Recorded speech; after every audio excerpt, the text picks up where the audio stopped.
Wow, my favorite company, the one that I pay thousands of dollars a year to, Apple, is backing China. How are they doing this? They turned off the AirDrop feature, accessible to everyone.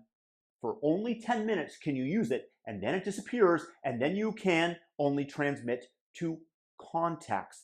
That means that the Chinese protesters are going to have to put their information out on the internet, on the centralized Chinese internet, where they can be tracked down, versus spreading a message anonymously, which they're able to do via AirDrop. China has obviously asked Apple to implement this policy as a company that is protecting its bottom line, which is the defense for it. Apple has, of course, acquiesced because their patron, China, demanded it. I, as a shareholder, I've held Apple shares for, 8 years, 10 years, and obviously they've done very, very well. And I'm very grateful to Apple's management for helping build my wealth. However, there is such a thing as a principle, and free speech is such. And the challenge that I see here is that China is incredibly close to not needing the will of the people, where it doesn't even matter whether or not what the protesters think, because they are going to be able to employ robots to enforce their draconian orders upon its citizens. If you step out of line, they no longer need to convince a human being that they are doing the right thing by attacking them, by arresting them. They are going to have robots doing such.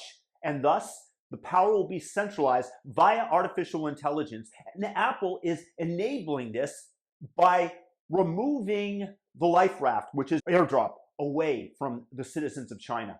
I personally would have rather less money and Apple stock drop 10, 20% and allow the citizens to protest. Now, I might be in the minority of shareholders, but this is something that I wish for the entire world. And this channel is called Recharge Freedom. And what I advocate for are freedoms and liberties of the individual.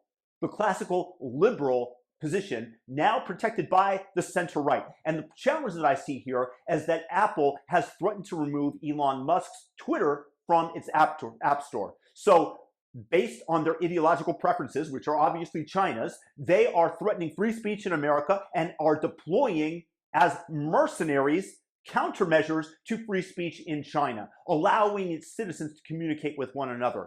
But they are doing so under the pretense that they are obeying the laws of the countries where they operate in, but where in the United States, where the First Amendment is the first in the Bill of Rights, they are countering this. They are actively engaging in deplatforming Parler when it was gaining massive acceptance among a user base. And then it was just wiped off the App Store, and Parler's upward momentum was quelled.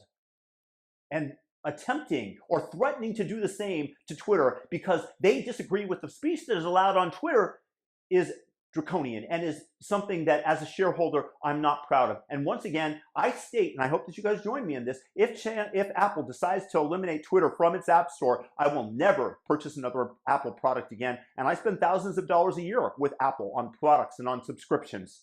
So they're going to lose me as a customer, and I hope that everybody out there tells Apple what they think of this. But I am firmly against Tim Cook limiting the speech of Chinese citizens and doing the same here in America as they attempt or threaten to remove Twitter from the App Store.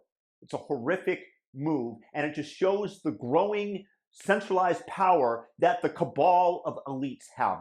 And that includes Apple, China's government, and the Democrats and the United States. And I think that we should all be aware of it. So please, please share this video so that others know what's going on, because it's not widely reported, the same way that it's not widely reported that China has brought in tanks into the major metropolises of its country to scare or to quell the protesters. And that's what we have going for us. And Apple stands with Chairman Xi. I certainly don't. Do you?